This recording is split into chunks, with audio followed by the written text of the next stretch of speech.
Let's just start. Okay. Do you need to with your fingers? I'm a horsey. I'm a horsey. No, I'm really a pup. This is Barely Furcasting, featuring Taebyn, an Injured Nerves audio production.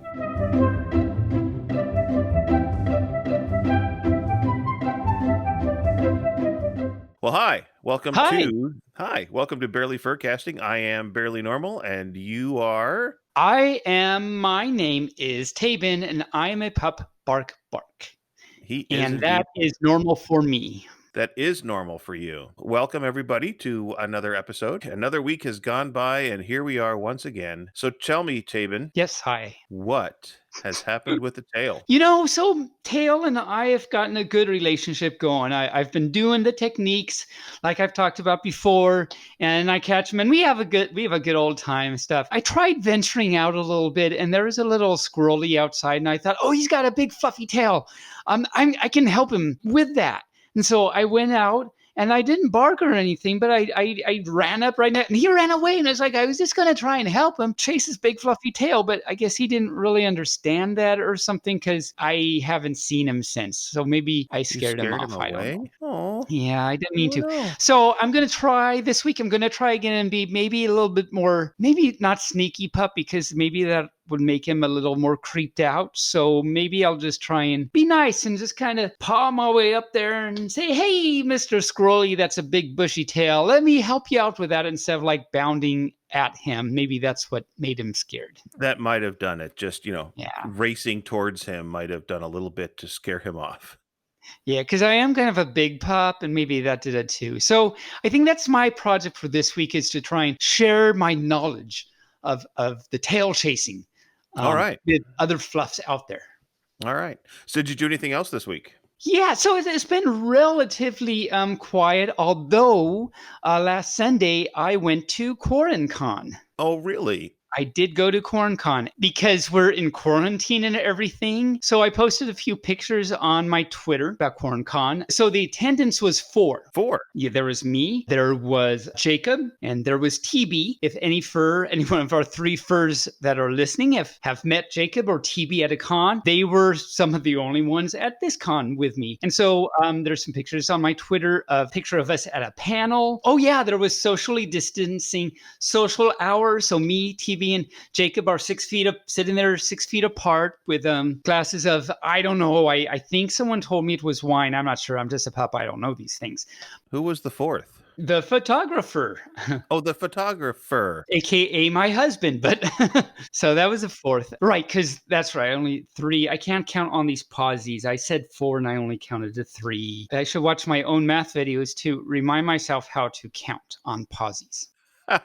There was like a rave. There was a little dancing. There was a dance comp. I won. I was the only one in it. Wow. I got some footage of that, some pausage, as the case may be. I'm going to make a little con video of it. I just have to find time to do it. With all the tail chasing, I haven't had time to really do it. Hopefully that'll be posted some point in the near future. So I guess actually it's been a kind of exciting week. Cool. Nice. That's a lot of fun. Sounds like a lot of fun. I did not go to Quarancon. It must have been a real super secret Quarancon. It was. It really was. In fact, the 4 furs that were there were the only furs that knew about it. I got a lot of other good pictures too. I'll post those more on my Twitter. But of course, in the con video, you'll be able to see more pictures. Was there a parade? There wasn't really a parade. I think the parade would be the socially distancing social hour, probably. All right.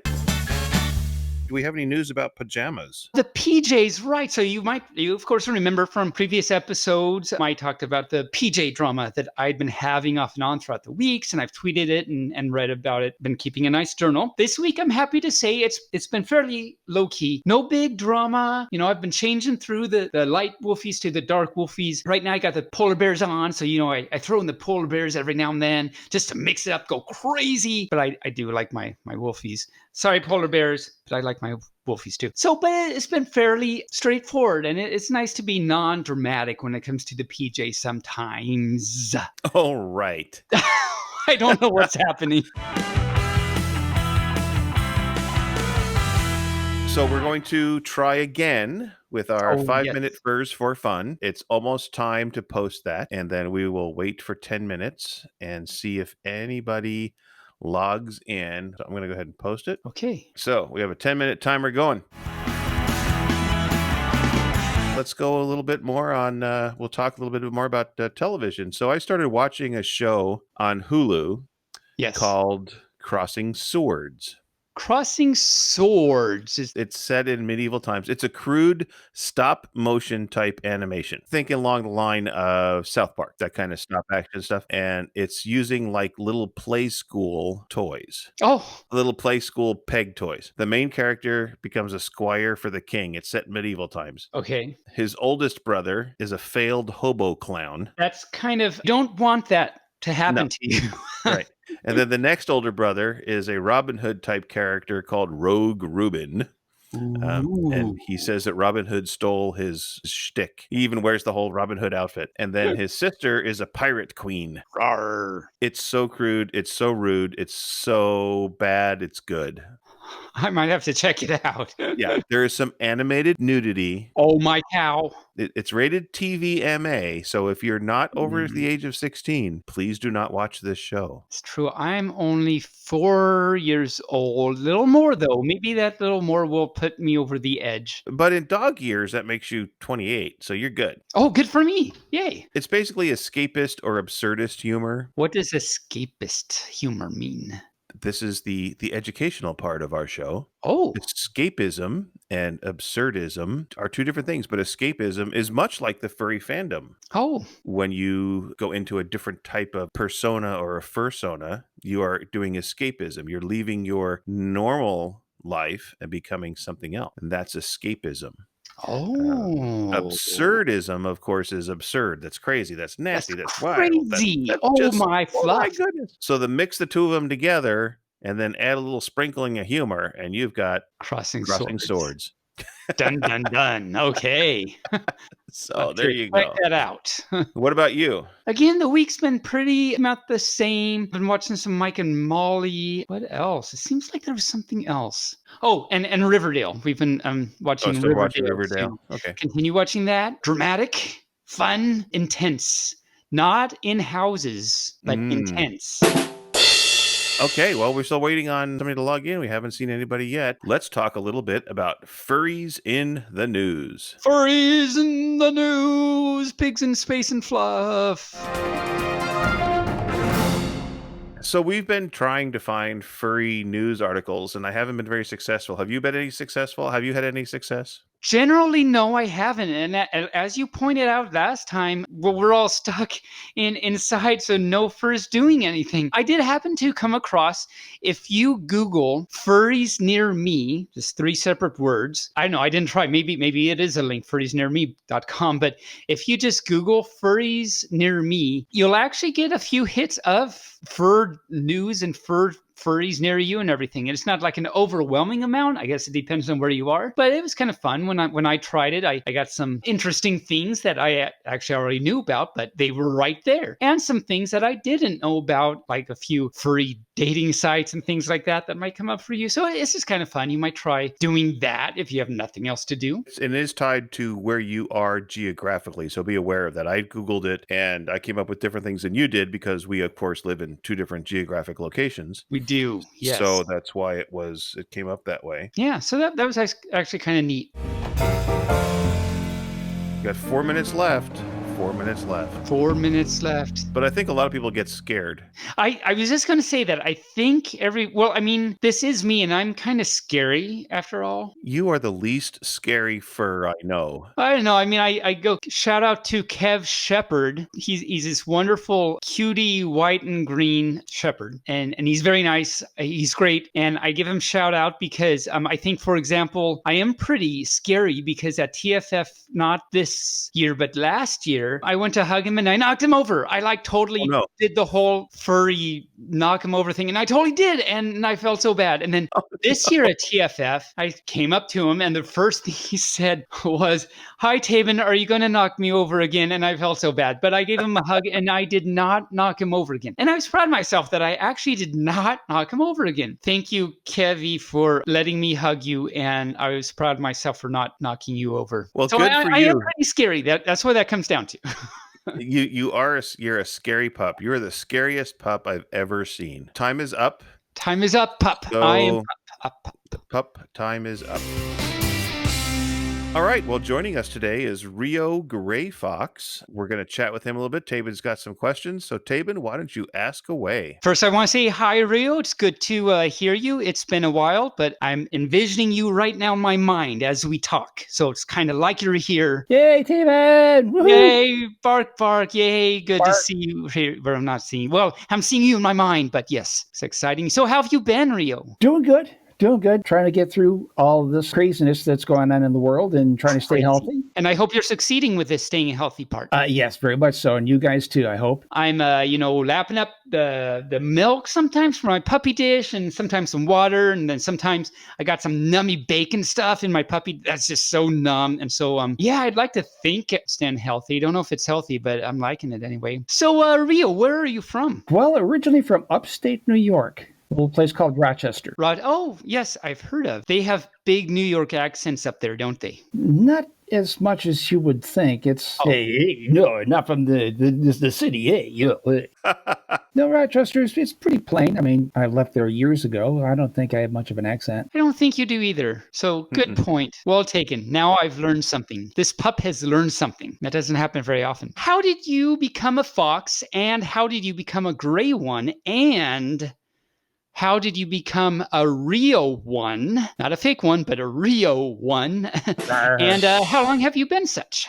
Well, that's a long story. I'll try to make it as quick as I can. I don't want this to drag on too long. I went to my first furry convention, 19 years ago. Oh, wow. One called Conifer. Conifer. Oh, okay. Yeah. I've heard of Conifer. Way back in Seattle. And I was going to these furry cons for a few years, and I noticed all these people in these strange outfits. And I thought it was kind of weird at first, but I'm going, they're having a heck of a lot of fun. I really need to do something like that. It took me about 5 years to actually decide to make a fursuit, and I didn't know what I was made it. Yeah, I made my fursuit. I'm actually making Rio 2.0 right now. Wow. And I didn't know what I wanted to be. So I just skimming through a large coffee table size color book of different animals, looking at cats and felines. It's kind of like, no, that didn't feel right. Canines and wolves and huskies and shepherds and then foxes. Yeah, there's so many red foxes. And I turned the page and I'm going, oh my God, what is this animal? It was a stunning, deep, saturated picture of this animal in these very distinctive colors. And I'm going, that's it. It was a gray fox. And it's a gray fox. I don't know if I've even seen a gray fox. That's exciting. Actually, I've never seen one myself. We have some red foxes up here near the Seattle area, but I've never seen gray fox in real life. Well, I guess I have, because I've seen you at cons. Yeah, a few times. Where did Rio come from? Well, I was starting to make the fursuit. I didn't have an idea of a name. It was almost completely done, and I still had no idea. And then it occurred to me. I looked at the scientific name for the gray fox. I believe, if I don't murder the pronunciation, Ursion cinerio argenteus. Oh my cow. Really? Say that again. Ursion cinerio argenteus. That's amazing. I could not even begin. Okay, good. Right there in the middle of it is REO. I actually heard that. I heard the second time you said that, it's like, I just heard Rio. That's where the name comes from. So the suit that I see you in at cons, that's 1.0? That's the one you made, what would have been 19 minus 5 is, what's 19 minus 5? Oh, actually, it started like, I've had my suit for nearly 10 years. Wow, nice. And so how far are you along in 2.0? All I need to do is make a tail. He's almost done. He's ready almost. I've been taking my time since, dare I say, there hasn't been any cons to go to. So I haven't been in a very big hurry. How long have you been a furry, and how long have you been in the fandom, and what brought you, well, you kind of started talking about what brought you to these wonderful things, but what got you to Conifer at first? Gosh, okay, that was back in 2001, Conifer 2001. Something that many people don't know about me. Dragons got me interested in the furry cons. A friend of mine who was a dragon said, if you want to meet other types of dragons, go to this thing called a furry convention. You're going to see a lot of people there just like that. Wow. So it was actually dragons that got me into the fandom. Which is actually, dare I say, not the way it usually works. No, no. So that's what brought me into the fandom. The search to talk about dragons. Wow. And so Conifer was your first one, and the rest is pretty much history, I guess. Yeah. Yeah, I've been going to as many cons as I could possibly go to. I love it so much. I love this fandom. Oh, yeah. Definitely. I am so with you on that. Did you know you were a furry before you knew about the fandom, or did it kind of all happen at the same time? Well, again, falling back on dragons is something that I've been interested in ever since I was back in high school. Oh, But okay. it didn't occur to me what a furry was or anything like that until Conifer 2001. And then it just kind of went from there. Yes. So how many so you said you try and go to every con you can. I don't blame you for that. I kind of do that too.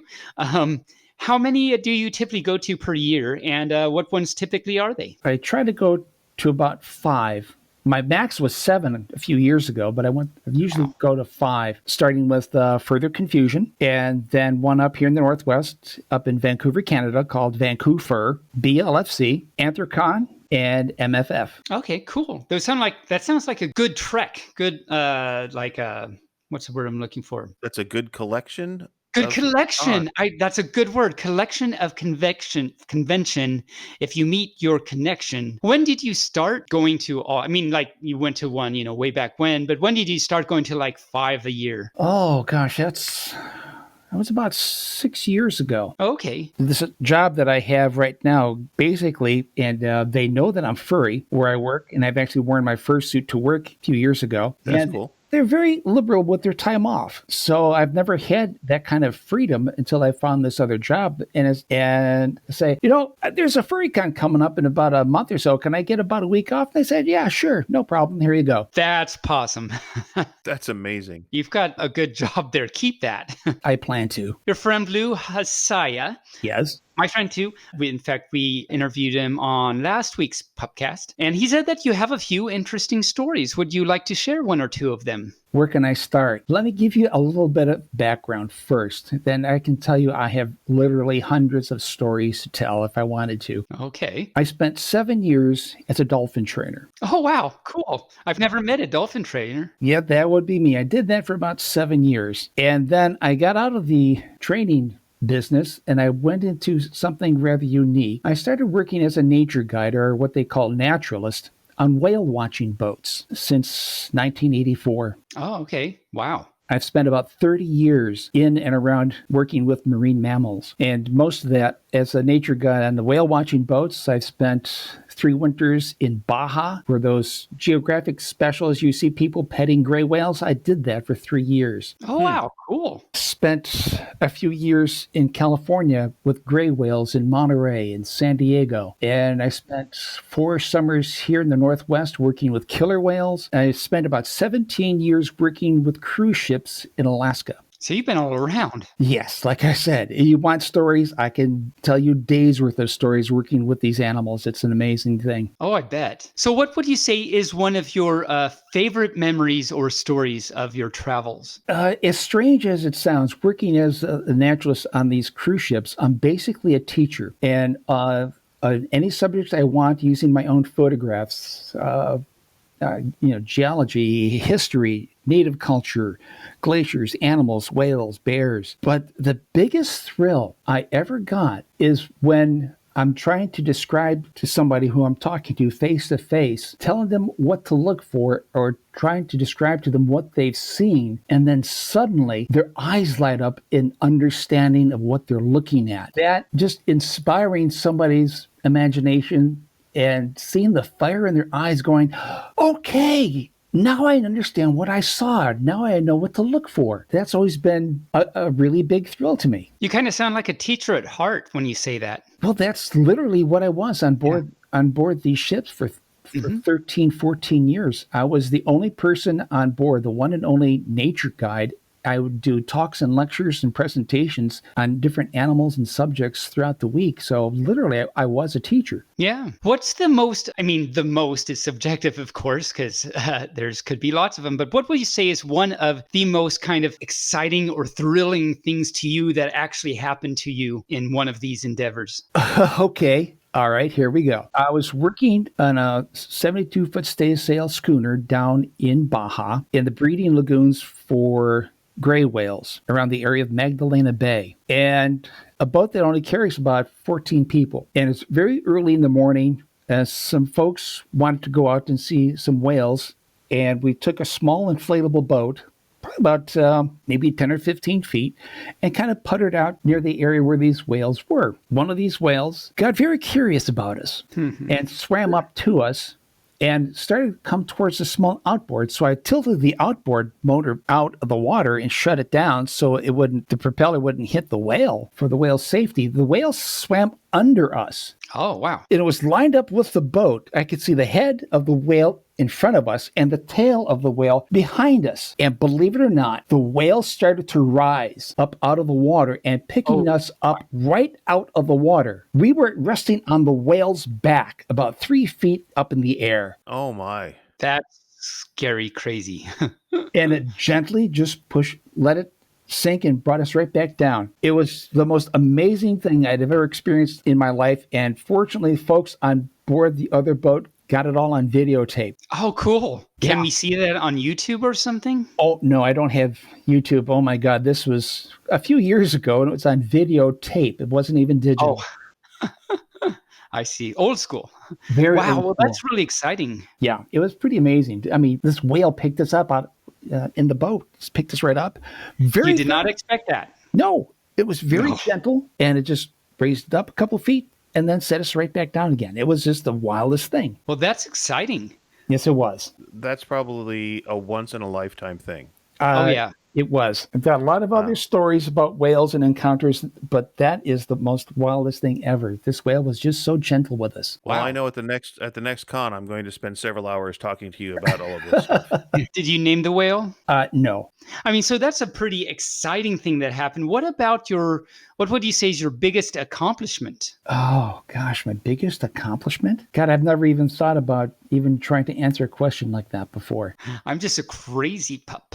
I don't know how to answer that, quite honestly. I mean, I've done so many amazing things in my life. I've hiked on glaciers by way of helicopters. I've swam with a killer whale years ago. I've worked with dolphins and been in this fandom for a very long time. And It's okay if you don't have a biggest accomplishment. It sounds like you've got tons of great things. I mean, did you when you said earlier that you worked with killer whales, you didn't have anything to do with the whole Free Willy thing, did you? Oh no. I was working at an aquarium in Miami, Florida, and I was working with dolphins at the time, and they allowed me to swim with the killer whale that they had there for about 10 or 15 minutes before I froze my butt off. I want to make that very clear. I did not work with the killer whales. I was only allowed to swim with them for a short period of time, just for fun. What was that like? I mean, I've never done it. Jump in the water with a killer whale.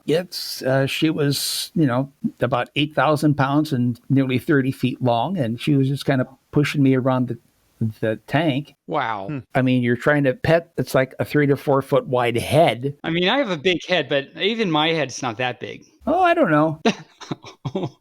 I'm sorry. I couldn't resist. No, that's amazing. I mean, I'm trying to think of doing that, like puppy paddling around and trying to swim with a whale. It's like, no, I couldn't even do that. I can't even imagine. That's pretty amazing. Yeah, it was a lot of fun, but very, very cold. I was not in a wetsuit. No wetsuit or anything like that, but it's just like, that water's cold. Yeah, I bet. Yeah. So we're coming close to the end of our time together. What else would you like us to know about you, or what things would you like to say? The furry fandom has been such a part of my life. I love it so. I love the people in it, what it represents, the creativity of the people that are involved in this. I've said many times some folks may have seen my Twitter, I always talk about how the fandom is my furry family. And I honestly and truly believe that. It is some of the most loving environments I've ever had in my life. And I just want to share that with others. Well, I'm really big fan on very serious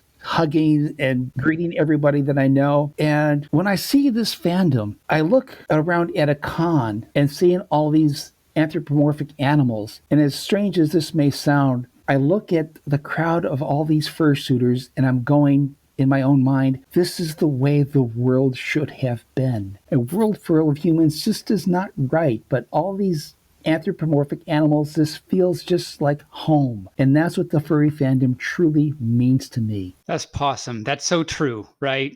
I mean, yeah, definitely. I think that's a wonderful message that I think a lot of us furs can relate to and agree with you on. So, yeah, definitely. Family, that's a better word, actually. Family is, like one of the best families out there. So it's amazing to be a part of it. And I would not know where I'd be without this fandom. It changed my life so much. It's meant so much to me all these years. Well, Rio, thank you for joining us. I know that you're a very busy individual, because I know when we were trying to connect up to get this all scheduled, there was so many different nuances that we had to work out, but I'm so glad we were able to get this together. Yeah. It's been a pleasure, guys. It really has. It's been Yes, thank you. It's been great talking to you again, Rio. We will hug at a con once again someday, somehow. Soon, please.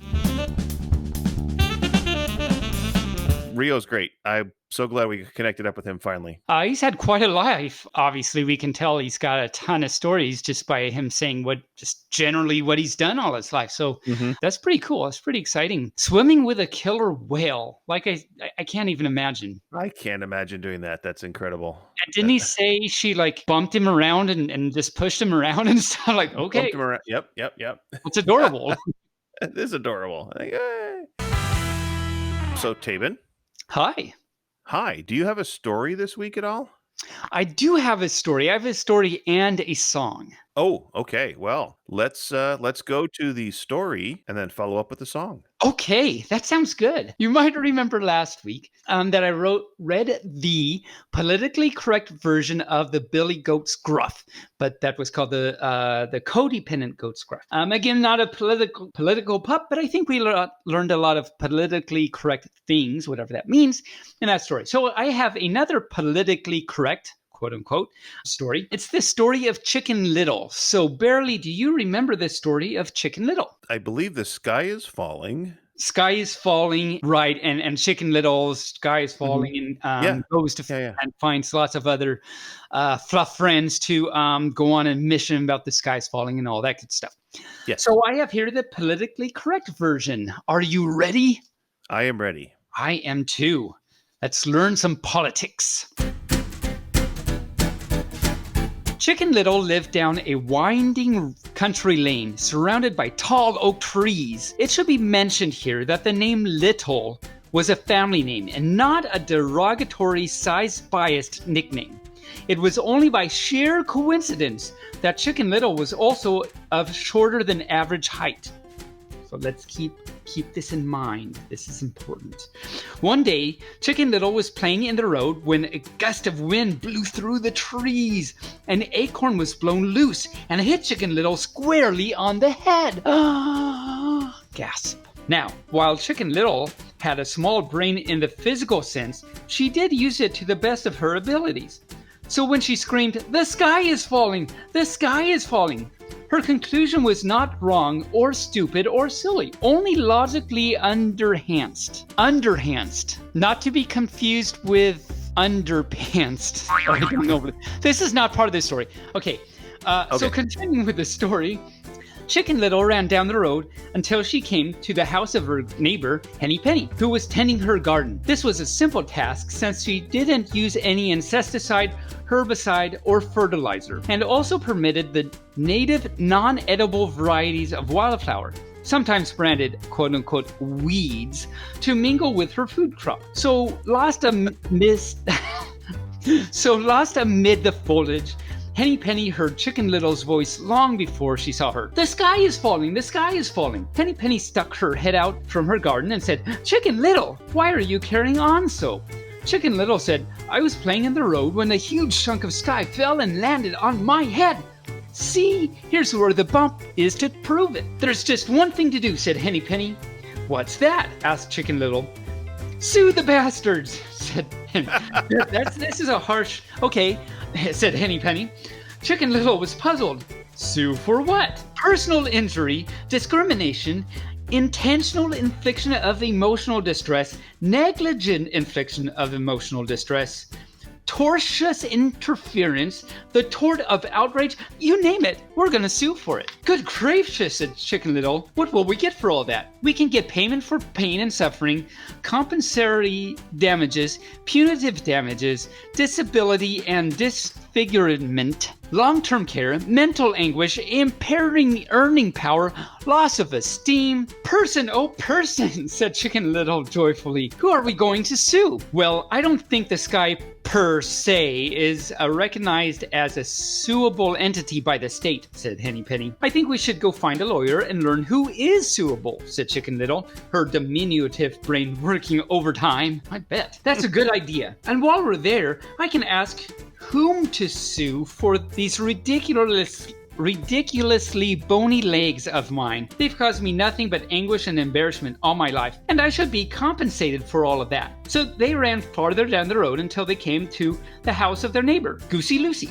Goosey Lucy was busy teaching her canine animal companion to eat grass so that she could avoid the guilty feelings that came with feeding the dog processed animal carcasses from a can. Yeah, I wouldn't like to eat that either, as a matter of fact. Yeah, it doesn't sound good. It does not sound very good. I agree with you. I prefer like chili and stuff, not Anyway, yeah, the sky is falling. The sky is falling. Sue the bastards. Sue the bastards.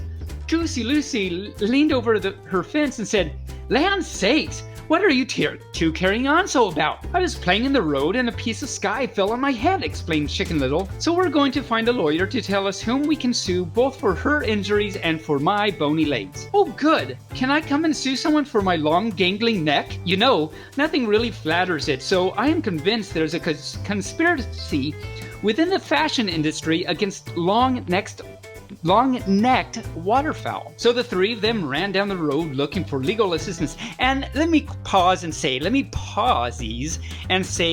you know, they have good intentions and good moral uprightness in what they're doing. Good for them for doing what they think is right and pursuing their goals. Yes. So I just thought I'd stop there and say that. The sky is falling. The sky is falling. Sue the bastards! Sue the bastards! Smash the conspiracy! Smash the conspiracy! Further down the road, they met Foxy Loxy, who was dressed in a blue suit and carried a briefcase. He held up a paw to halt the entourage. "And what are you three doing on this lovely day?" asked Foxy Loxy. "We're looking for someone to sue," they shouted in unison. "What are your grievances? Personal injury? Discrimination? Intentional infliction of emotional distress? Negligent infliction of emotional distress? Tortious interference? The tort of outrage? Oh, yes, yes, the three said excitedly. All that and more. Wow, we're just going on a crazy jaunt here. That's me saying that's not this story, but... "Well, then you're in luck," said Foxy Loxy. "My caseload has just eased up, so I will be able to represent you in and any all lawsuits we can manage to bring." The trio cheered and flapped their wings. Chicken Little asked, "But who are we going to sue?" Without missing a beat, Foxy Loxy said, "Who aren't we gonna sue?" "Three hapless victims such as yourselves will be able to find more guilty parties than you can shake a writ at. Whatever a writ is, they're gonna shake it and blah." Okay. Now, I don't even know. "Now, let's all step into my office so we can discuss this further." Foxy Loxy walked over to a small black metal door that was in the side of a small hill nearby. "Step right this way," he said as he lifted the hatch. But the black door wouldn't open. Foxy Loxy tugged on it with one paw, then with both. It still wouldn't budge. He yanked and pulled violently, cursing the door, its mental abilities, and its sexual history. Wow, we're getting really mad at the door. Or, okay, I wonder what this door did. Anyway, no, that's probably non-puff stories will unfold from that. Yes. Finally, the door swung open, and a huge ball of fire shot out. This was really the door to Foxy Loxy's oven. Ooh, there's a twist. But unfortunately for him, the ball of fire engulfed his head, burnt off every hair and whisker, and left him totally catatonic. Not foxatonic. Not even puppatonic, but catatonic. Meow. Chicken Little, Henny Penny, and Goosey Lucy ran away. thankful that they had not been devoured. However, the family of Foxy Loxy caught up with them. In addition to suing the manufacturer of the oven door on behalf of Foxy Loxy, the family brought a suit against the 3 above-mentioned barnyard fowl, claiming entrapment, reckless endangerment, and fraud. Okay. Not toad, but fraud. I just did that wasn't. The family sought payment for pain and suffering, compensatory damages, punitive damages, disability and disfigurement, long-term care, mental anguish, impaired earning power, loss of self-esteem, and loss of a good dinner. Well, I think that's the biggest complaint right there. The 3 birds later brought a countersuit, and they've all been battling in court from that day to the end. Wow. So that was quite invigorating and maybe not quite Pup 13 rated. Well, no, it's okay. It's okay. It's okay. Yeah, Okay. it was just alluded to. It's alluded to. Yes. Mm-hmm. I'm refraining from making a joke that should not be. You can refrain. I refrain. And speaking of refrains, Yes. you have a song. I have a song. Actually, I have a few of them, but I can't remember the other one. So I'll just sing this one for now. Maybe I'll remember the other one last week. So this one goes, I guess it doesn't really have a name. I guess you can call it the Taebyn at the Con. And it goes, the Taebyn at the Con goes bark, bark, hug, bark, bark, hug, bark, bark, hug. The Taebyn at the Con goes bark, bark, hug, all con long. And that's the song. Nice. And it's true. It's true to life. It is true to life because you do go bark, bark, hug. I do. Yeah, all con long. All con long. At least 16 hours a day. That's kind of true. That's very true. Mr. Taebyn. Yes, hi. Do we have anything math related this week? We do. We have a little thing, and it's actually just kind of another take on, I forget if last week or week before, I talked about the barber paradox and everything. I don't know if you remember that. It hurt the brain. Yeah. Mm-hmm. It did hurt my brain, yes. So I just thought, I don't have a story per se, but just another thing that's like the barber paradox that I think is kind of fun to think about. It's called the liar paradox. Okay. Liar as in not telling the truth. Not the instrument. Or the instrument even. Yeah, so many things that this could be that it is not, right? Okay. So the liar paradox is the statement, I am lying. And then the question then is, am I lying about that statement? The statement, I am lying. If I am not lying about that statement, then since the statement is, I am lying, I'm not lying about that. So that means I am lying. But that contradicts me assuming that I'm not lying about that. So that cannot be the thing, i.e., I have to be lying about that statement because we just cut out the possibility that I can't be lying about it. So if I am lying about that statement, then since the statement is I am lying, then I'm telling the truth that I am lying. But what does it mean to lie? It means that okay, so since I'm lying about that statement, what is the truth? The truth is then that I am not lying, but I already said I am lying. So it can't be that either. This all comes down to, this is a statement that I cannot be lying or not lying about. So there it is. So there it is. And that's quite the paradox. And with that, I'm going to go take an aspirin. Yeah, and a few of them maybe. A few of them. All right. Well, that brings us to our famous section of This or That. Famous or that. I don't know what that is. Once again, hi. All right. First question, pasta or pizza? Ooh, that's a good one, actually. I mean, because pizza, come on, that's noms right there. The problem with pizza is it gets on my pawsies, and then I have to go take a shower and then dry off before I can be fluff again and everything.